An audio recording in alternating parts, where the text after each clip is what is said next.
যে যেখান থেকে আমার ভিডিওটি দেখছেন সবাইকে আসসালামু আলাইকুম and welcome back to my channel Jahan's recipe. আজকে আমি দুর্দান্ত স্বাদের গাজরের কাটলেট, বরফি, সন্দেশ যে যাই বলেন এই রেসিপিটা ইজিলি কিভাবে তৈরি করা যায় এবং লং টাইম কিভাবে স্টোর করা যায় মূলত এই প্রসেসটাই আমি আপনাদের সঙ্গে শেয়ার করতে যাচ্ছি এবং ভিডিওটির মাঝে মাঝে থাকছে গুরুত্বপূর্ণ কিছু টিপস অ্যান্ড ট্রিক্স। আশা করছি আপনাদের অনেক বেশি ভালো লাগবে। যদি ভালো লাগে প্লিজ একটা সাবস্ক্রাইব করে আমার পাশে থাকবেন এবং কমেন্ট সেকশনে এসে জানাবেন কেমন লেগেছে। চলে আসলাম রান্নার মূল পর্বে।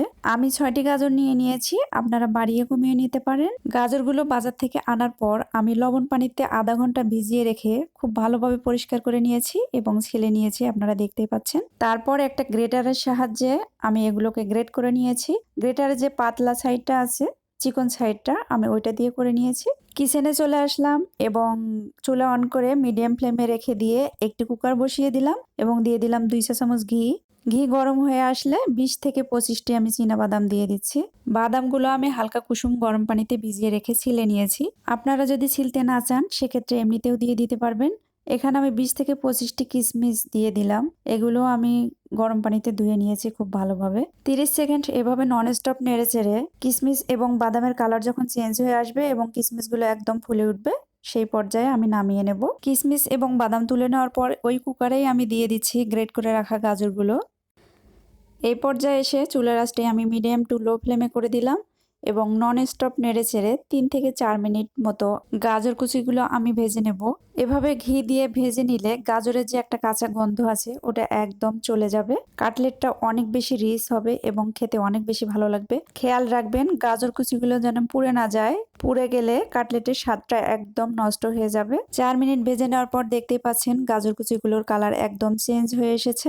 এই পর্যায়ে আমি অ্যাড করে নিচ্ছি লিকুইড মিল্ক অর্থাৎ তরল দুধ। আমি এখানে ফুল ক্রিম যুক্ত গাভীর দুধটা অ্যাড করে নিলাম। আগে থেকে এই দুধটা আমি গরম করে রেখেছিলাম, হালকা কুসুম গরম অবস্থায় আমি দিয়ে দিলাম। আগে থেকে গরম করে নিয়ে সেই দুধটা অ্যাড করে নিলে তাহলে দুধটা আর ফেটে যাওয়ার কোনো রিস্ক থাকে না। কোনোভাবে দুধটা ফেটে গেলে কাটলেটটা বেশি দিন থাকবে না, খুব তাড়াতাড়ি নষ্ট হয়ে যাবে। ভালোভাবে মিশিয়ে নিয়ে দিয়ে দিলাম 4টি সাদা এলাচের গুঁড়া। চেষ্টা করবেন একদম মিহি গুঁড়া করে নেওয়ার, নাইলে কাটলেট খাওয়ার সময় বীজগুলো দাঁতের নিচে পড়লে খেতে একদম ভালো লাগবে না। দিয়ে দিলাম সামান্য পরিমাণে লবণ। যারা মিষ্টি খাবারে লবণের স্বাদটা পছন্দ করেন না তারা একদম স্কিপ করে দিবেন। খুব ভালোভাবে মিশিয়ে নিয়ে আমি ঢাকনা দিয়ে দিলাম 5 মিনিটের জন্য। ফিরে আসছি 5 মিনিট পর। ফিরে আসলাম 5 মিনিট পর এবং ঢাকনা উঁচু করে আমি আপনাদেরকে দেখিয়ে দিচ্ছি। দেখতেই পাচ্ছেন দুধটা কিন্তু অনেকটাই আছে। নন স্টপ নেড়ে চেড়ে এই দুধটাকে একদম শুকিয়ে ফেলতে হবে। দুধটা শুকিয়ে যাওয়ার পর অ্যাড করে নিচ্ছি চিনি। আমি এখানে 1 কাপ পরিমাণ চিনি অ্যাড করে নিলাম। আপনারা মিষ্টিটা স্বাদ বুঝে টেস্ট করে অ্যাড করে নেবেন। চিনি অ্যাড করার পর চিনি থেকে সামান্য পরিমাণে পানি বের হয়ে আসবে। এভাবে নন স্টপ নেড়ে চেড়ে পানিটা শুকিয়ে ফেলতে হবে। 2 থেকে 3 মিনিট নেড়ে নেওয়ার পর আমি পাউডার দুধ অ্যাড করে নিচ্ছি। এখানে আমি 2 টেবিল চামচ পাউডার দুধ অ্যাড করে নিলাম। এটার নির্দিষ্ট কোনো মাপ নেই, আপনারা এর চেয়ে বেশিও অ্যাড করে নিতে পারেন, আবার কমও অ্যাড করে নিতে পারেন। সেম প্রসেস ফলো করে আপনারা গাজরের কাটলেট তৈরি করে দেখেন, আশা করছি খুবই ভালো লাগবে। আমার ভিডিওটি যদি ভালো লাগে একটা লাইক করে আমাকে এনকারেজ করবেন, যাতে করে নতুন নতুন রেসিপিগুলো আপনাদের সামনে সহজভাবে তুলে ধরতে পারি। পাউডার দুধ দেওয়ার পর 2 মিনিট মতো নেড়ে চেড়ে নিয়ে অ্যাড করে নিচ্ছি ভেজে রাখা কিশমিশ বাদাম। আমার কাছে মনে হয় এই কিশমিশ বাদামগুলো কাটলেটের ভিতরে অ্যাড করে নিলে গাজরের কাটলেটের স্বাদটা 1000 গুণ বেড়ে যায়। কাটলেটে প্রত্যেকটা কামড়ে যখন কিশমিশ বাদাম দাঁতের নিচে পড়ে মুখের মধ্যে কি যে ভালো লাগার অনুভূতি তৈরি হয় সেটা বলে বোঝাতে পারবো না। আপনাদের কাছে যদি ভালো না লাগে সেক্ষেত্রে এটা একদম স্কিপ করতে পারেন। কিশমিশ বাদাম অ্যাড করে 2 মিনিট মতো নেড়ে নিয়ে দিয়ে দিচ্ছি আমি 1 চা চামচ কর্নফ্লাওয়ার। 2 চা চামচ দুধের সঙ্গে গুলে নিয়ে আমি দিয়ে দিলাম। দিয়ে দেওয়ার সঙ্গে সঙ্গে নন স্টপ নেড়ে দিতে হবে, না হলে দলা লেগে যাবে। হাতের কাছে যদি কর্নফ্লাওয়ার না থাকে সেক্ষেত্রে আপনারা একেবারে বাদ দিয়ে দিতে পারেন। আবারও 1 থেকে 1.5 মিনিট নেড়ে নিয়ে আমি অ্যাড করে দিচ্ছি 1 চা চামচ ঘি। কর্নফ্লাওয়ারের কাজ হচ্ছে যে কোনো খাবারকে জমাট বাঁধতে সাহায্য করে এবং অনেকটা সফট করে তোলে। হাতের কাছে না থাকলে কোনো প্রয়োজন নেই, এমনিতেই কাটলেটটা জমাট বাঁধবে, তবে কাটলেটের পিসগুলো স্ট্রং কম হবে, একটু স্টিকি টাইপের হবে। ঘি দেওয়ার পর 2 থেকে 3 মিনিট এভাবে ননস্টপ নেড়েচেড়ে আমি এই পর্যায়ে নিয়ে এসেছি। দেখতেই পাচ্ছেন কুকার এবং স্প্যাচেলের সাথে লেগে যাচ্ছে না, একদম ছেড়ে দিচ্ছে। এই পর্যায়ে আসলে বুঝতে পারবেন যে এটা একদম হয়ে গেছে।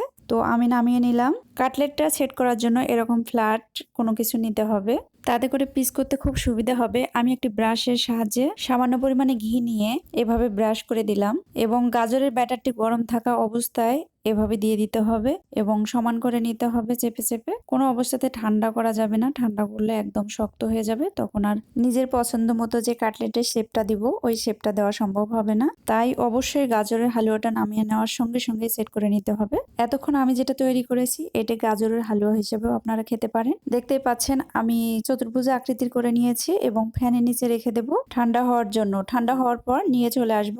পুরোপুরি ঠান্ডা করে নেওয়ার পর আমি নিয়ে চলে আসলাম, আপনাদেরকে পিস করে দেখিয়ে দিচ্ছি। এখানে কিছু গুরুত্বপূর্ণ টিপস আমি আপনাদের সঙ্গে শেয়ার করছি। আপনারা যদি পুরো ভিডিওটি দেখে থাকেন তাহলে বুঝতে পেরেছেন আমি পুরো রেসিপিটি তৈরি করতে কোনো রকম পানি ইউজ করিনি। গাজরের কাটলেট বা বরফি তৈরি করার জন্য কোনো রকম পানি ইউজ করা যাবে না। যদি আপনারা পানি ইউজ করেন সেক্ষেত্রে লং টাইম স্টোর করা সম্ভব হবে না, প্লাস খেতে এত বেশি ভালো লাগবে না।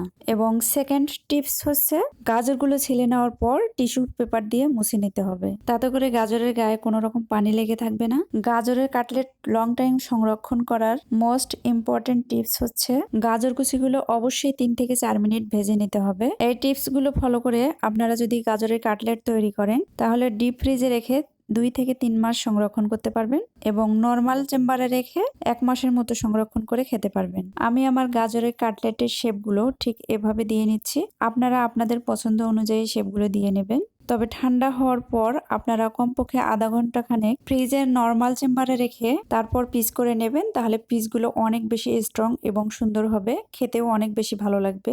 আমার আজকের রেসিপিটি রিকোয়েস্টের ভিডিও ছিল, যারা রিকোয়েস্ট করেছেন অবশ্যই খুশি হয়েছেন, কমেন্টে অবশ্যই জানাবেন এবং যারা আমার চ্যানেলে নতুন প্লিজ একটা সাবস্ক্রাইব করে বেল বাটনে চাপ দিয়ে যাবেন, তাতে করে নতুন নতুন ভিডিও ছাড়ার সঙ্গে সঙ্গেই নোটিফিকেশন চলে যাবে আপনার কাছে। সেম প্রসেসে আমি সবগুলো পিস করে নিয়ে উপরে কিছু কাঠবাদাম, কাজু বাদাম এবং খেজুর কুচি ছড়িয়ে দিয়েছি।